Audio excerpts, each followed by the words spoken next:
All right, everybody. We got another very special guest for you all. I want everybody to welcome to the show Jeremy Carita. Welcome, Jeremy. No, it's Jerry. Jerry. I wrote Jeremy in the header. It's Jerry. You did. You did. We're I was not going to let editing that that. go. I'm going to look like an idiot on YouTube. It's going to be There you great. go. That's fine. That's good. It's more clicks. More clicks. Yeah, Hey, yeah. Thanks for being here, Jerry Carita. Especially for your first time. Wow, what a welcome! What a welcome we just gave you. We don't script anything clearly, so I appreciate you being here. Thank you. I appreciate it. I appreciate you guys having me. Thank you. Yeah, no problem. It's your first time here, so we have to do the annoying thing of putting you through the gauntlet of telling your origin story on the show. So if you'd be so kind to just tell us how you got into comics and then where Samurai Cicada came about. Got it. I think I have kind of a unique story there in that I never grew up reading comics. So I wasn't, I don't have that thing where, I kind of had a favorite comic from when I was a kid, or the moment where I found my people as a child, as like a teenager, like someone handed me a comic and was like, you got to read this, you're going to love it. And I was like, get the fuck out of here. And then it totally changed my life. Like, I don't have that story. Yeah. So I'm a TV producer by, my day job, and almost entirely unscripted stuff. So reality TV. Okay. And about 12 years ago, I was one of the co-executive producers of Comic Book Men. Oh. And okay. So I'm actually, it's funny because right before this, I'm in my car just to explain to everyone, because I was at a house where I had Wi-Fi and then their power died and I had to drive to a parking lot. I'm actually like 2 blocks away from the secret stash right now in Red Bank, New Jersey. I love that store. It's a great store. Yeah. Right where Comic Book Men was filmed. So that's where my origin story happens. Wow. Just a few blocks away from where I'm sitting right now. But I was basically in the shop, making the show and listening to these guys kind of debate these things that happened in comics from when they were kids. And they were so enthusiastic about it. I grew up, I was always a dorky kid, but not just comic books wasn't my geek thing. My geek thing was TV. I watched a lot of Star Trek as a kid, and I watched like Buffy the Vampire Slayer and X-Files, right. Sci-fi and stuff. And then I was in the shop all day, and so the first comic book series that I read was in the secret stash, and it was The Walking Dead. So that was my first. I didn't start with Batman. I didn't start with Superman or Spider-Man or any of like the typical things I think people start with. Right. I started with an indie comic that was kind of like a zombie story. The big indie comic. Yeah, exactly. Yeah. Exactly. So while we were making that season of the show, I read through the whole thing. I read Kevin's run on, Batman Widening Gyre and Cacophony. Yep. I read his Green Hornet. And then I started working my way backwards and reading all the books that became the movies I loved. I loved the X-Men movies, so I read all of Chris Claremont's run on the X-Men. I read The Watchmen. I read From Hell. I read all the Frank Miller Batman. That was my first Batman stuff. Nice. So I kind of worked backwards. I was like into the movies and the TV shows, and then I worked backwards to the comics. Chris had the biggest smile on his face because Comic Book Men is one of his favorite things of all time. And I'll be honest with you, when we get people that work on TV and movies that come on the show, we don't research that part of you guys, so we know about like the comic shit. But then when that pops up, it's usually our first time hearing about it on the show. So. I know it because I follow Blue Juice from the origin. Yeah, and I know about you guys being on I Sell Comics, and I listen to Tell 'em Steve Dave every week, and all that. So I love your guys' origin and how you all came into comics. So yeah. Well, one of the things I wanted to do on this, actually, one of the people who did one of my 4 covers for the book we're talking about today, Cicada Samurai, was Walt Flanagan, who's one of the stars of Comic Book Men, one of the stars from Tell 'em Steve Dave. He was the artist on Kevin's Batman stuff. And he's done a couple of Blue Juice books. He's great, and his cover is gloriously violent, and bloody, and great. Oh, of course, that's awesome. It's cool. It's cool that you mentioned the Red Bank shop, because I luckily, for the first time ever, I had a work trip maybe 10 minutes from there that I got to go visit last year. And then I told Chris, I'm like, Chris, you got to get down there, dude. This is like one of the coolest shops. And then I think you went this year, right, Chris? Or was it last year? Recently? Yeah, it was this summer. I went down to it was Middletown, New Jersey, because in Atlantic Highlands, Kev now owns the movie theater down there. And he did a live podcast, and I went down to the comic shop and then to the Tell 'em Steve Dave studios and all that. Did the whole Kev Smith tour of Jersey. And yeah. Unfortunately, I never saw the old Secret Stash. I got to see the new one though, but it was still awesome. Yeah.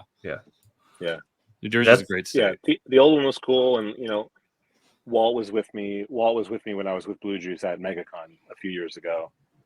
He doesn't fly, so he drove down with Gidim all the way from Jersey. It was kind of funny. Wow. Yeah. It's a long drive. That was a great book they did too. Was it Knights of the Fifth Dimension? Oh yeah, that's great. I love that. I love that story. It's really cool. So let's talk Cicada Samurai or Samurai, the Samurai Cicada. How did that come about? Where was that idea from? So I kind of worked like a lot of the I'm in a writing workshop right now that's part of Scott Snyder's Substack membership. And so for the last year I've just been kind of absorbing, writing information from that. And again, I work in TV. I'm a TV producer, and a lot of the writing I've done for television, it's similar. You tell a story, you have a character, you kind of build a world around them. This kind of came backwards from that. I a couple of years ago, there was that Brood X of the cicadas. The cicadas, the gigantic kind of flies that make a whole unholy racket.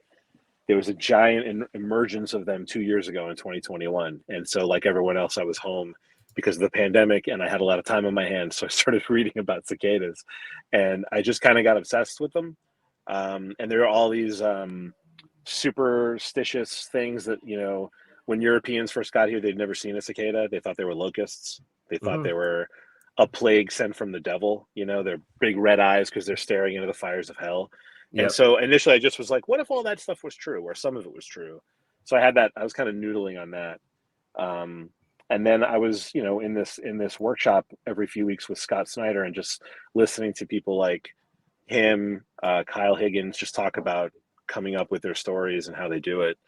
And I just started thinking about a character and I kind of came up with this. And, it's a little bit of an allegory for my own life as a father. I have 3 kids, the oldest of whom is 12. He's 12 years old and he's starting to do more and more stuff away from us with his friends. And that's like nerve-wracking. So this idea is these cicadas, they emerge after 17 years. So essentially they're teenagers. Right. They get 3 weeks above ground. Think of that as like prom night. And they know they're going to die. They know they're going to die at the end of it. So they're all going to be reckless, Right. And his job is the only adult, the only one who has any real world experience. His job is to keep as many of them safe as possible. And so he's kind of like a parent trying to keep track of these 17-year-olds, like millions of kids at the same time. Yeah. And that's kind of what the story is. So he's an immortal cicada who has to protect as many of his brood as possible to ensure that the species is around again. Because when these bugs emerge, like all animals and insects, all these things eat them and kill them. They're demolished. They can't defend themselves. They're just big dumb flies, Yeah.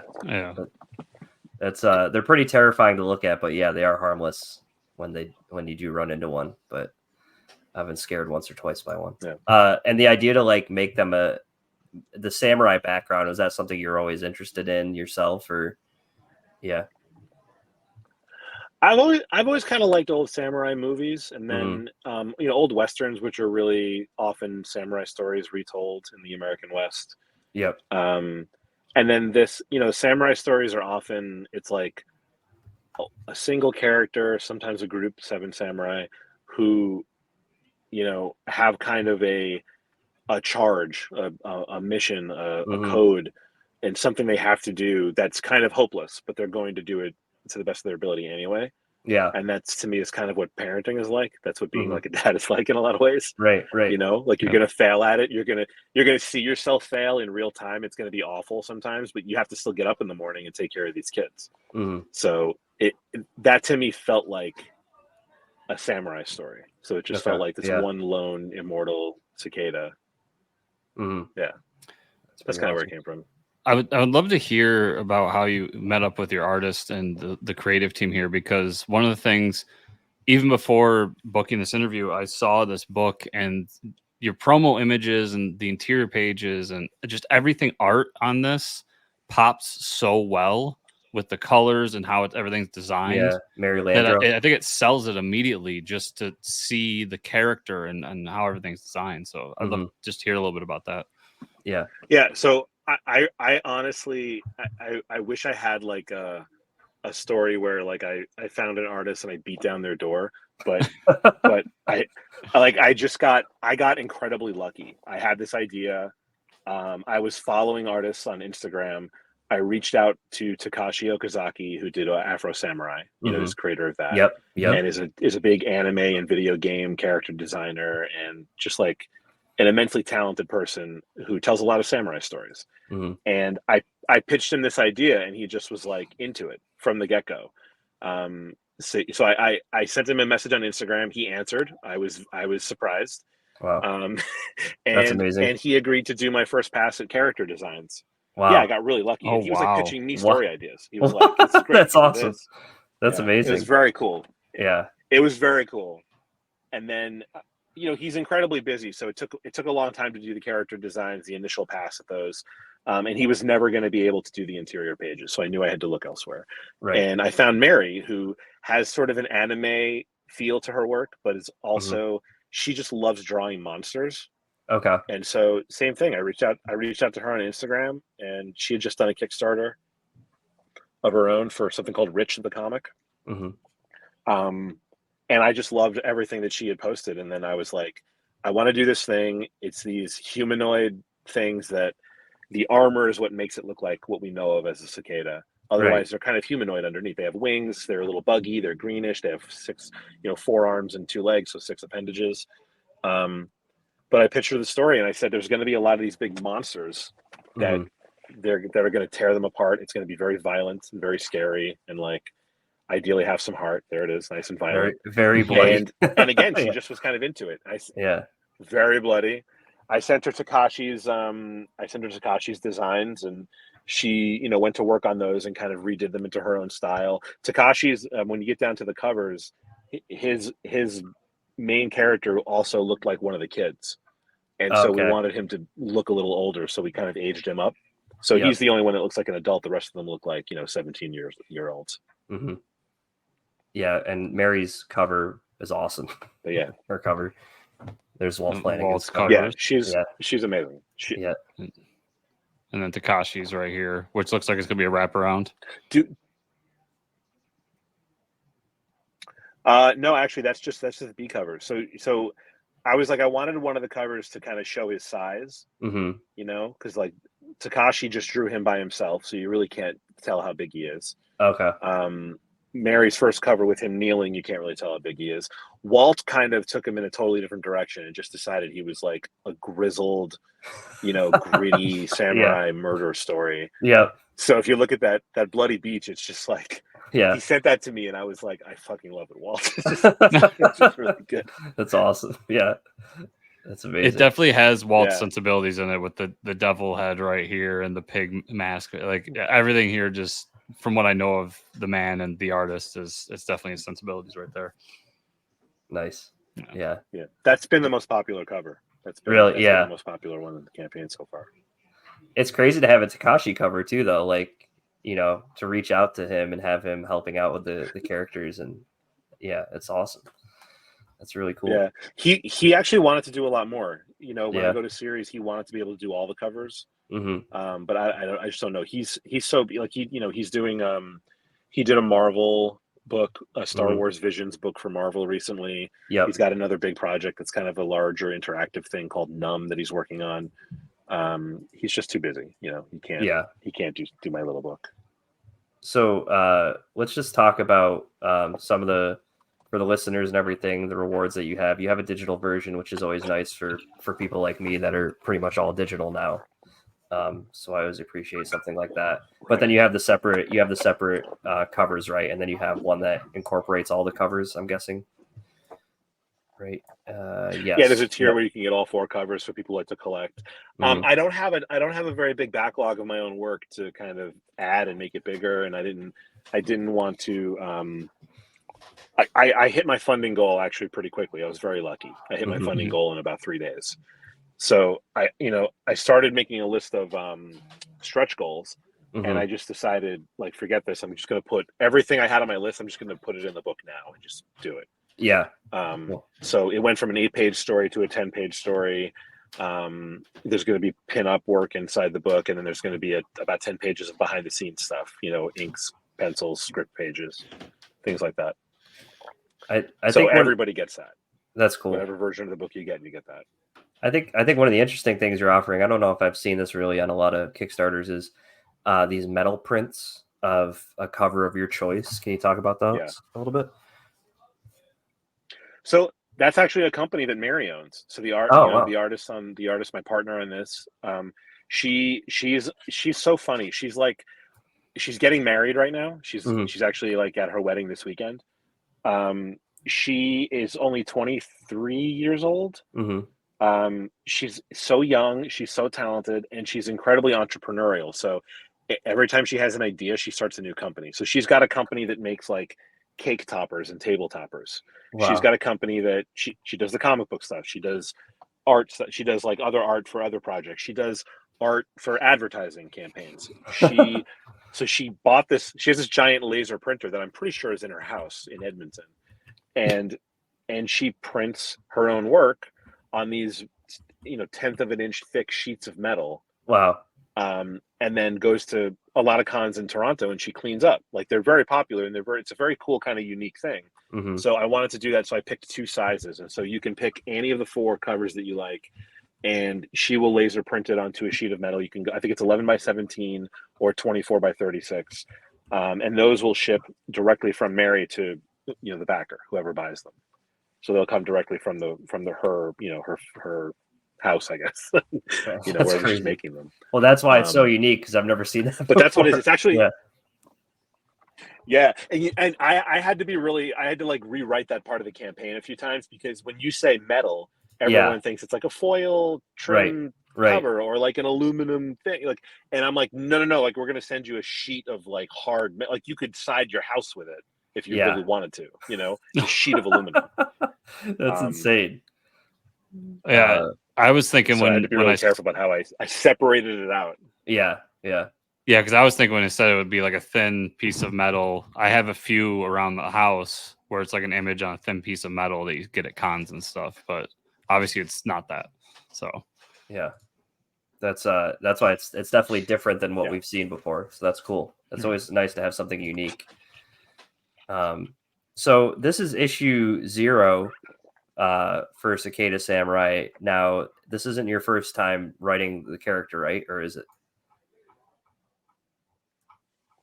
No, it's the first one. So it's sort of I called it issue 0 because it's only a 10-page story. It's a short story, and it kind of introduces the world and the character. And basically, based on the reaction to it, I didn't want to start by doing like a 40-something page, 2 chapters of the big story kind of a thing. Yep. For a lot of reasons. The main one's financial. It's very expensive to do that kind of art without knowing if anyone cares about it. So I wanted to it's also my first time doing this as a publisher, as a writer. So I wanted to kind of dip my toe in, do something smaller, see if people kind of reacted to the art and the character and the story. And then, based on, it's been pretty positive. So, my goal now is I have a 6-issue story, like a mini series planned out that I've outlined. I've started working on that script, and so I'll send that to Mary, before the end of this year, and sometime early next year there'll be two issues of this story, probably also on Kickstarter, unless I can get a big publisher to pick it up. It's awesome. I mean, everything surrounding this campaign just looks really great. I love the art. You're so lucky to have some great cover artists to jump on as well that really add to a pop effect for it. It's just fantastic. I really look forward to seeing. I think this is going to be a blast, like a very successful. It's got everything you want in a comic. As far as I'm concerned. I know. I already backed the digital, just to shout out there. But as this episode drops, I think we have a couple days left for all our listeners and our viewers out there. So check it out. It's something that Chris and I don't generally look at Kickstarters ahead of time. We're like, yeah, shit, man, we gotta talk to Jerry. But I think we're both going to be actually reading this book. So just because of how many comics we have to go through. But yeah, Jerry, thanks for taking the time. We really appreciate you being here. Absolutely. If our listeners and our viewers want to follow you and all the stuff that you're talking about, where can we send them? So I'm on Instagram and Twitter at Thorny Comics. I'm on Facebook. I have a Facebook page set up that's also Thorny Comics. I'm pretty sure I'm the only Thorny Comics kind of on any of those platforms. Mm-hmm. And then the Kickstarter campaign, if you just go to Kickstarter and you search Cicada, it's the first one that pops up. It ends on Friday, October 13th at midnight. Great. And I'm going to make it even easier on all you fine folks out there listening and watching, because you don't need to search for anything. You can go in the show notes and click on the link, and it'll send you right there, as always. So make sure to do that and check out the book, because I guarantee you, as soon as you see that first image, you're going to be sold. Yep, easily. So, Jerry, thank you so much for being on the show today. Yeah. And we definitely look forward to hearing from you in the future, man. Thanks. Thank you. Maybe next time I hope I'm in my office and not driving around looking for internet.